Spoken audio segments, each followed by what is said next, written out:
Le cheval a été tué dans le creux entre les arbres que vous voyez là. C'est dans ce pré que le cheval de 28 ans a été trouvé jeudi matin. Joël Pradine s'en occupait depuis plus de 10 ans. Pour lui, c'était une véritable épreuve de charger le cheval sans vie dans le camion de l'équarrissage. C'est ignoble, ce sont des barbares, ce sont des sanguinaires. Ils découpent les oreilles, ils découpent les yeux, ils découpent la mâchoire. Quand on s'attaque à un animal qui est inoffensif, je ne vois pas pourquoi, c'est incompréhensible. L'agriculteur est également propriétaire d'une jument. Il l'a retirée du pré et mise à l'abri.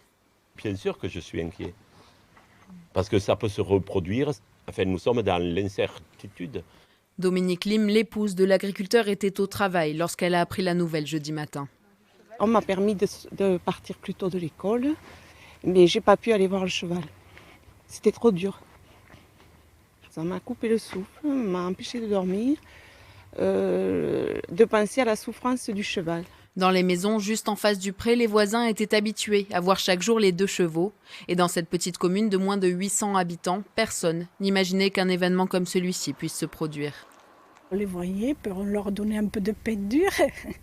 Voilà. Même si on en entendait parler, que c'était partout en France, on ne s'imagine pas que dans un petit village comme ça puisse arriver chez soi. Surtout, ce qui paraît qu'on leur a coupé les oreilles, on lui a coupé, enfin,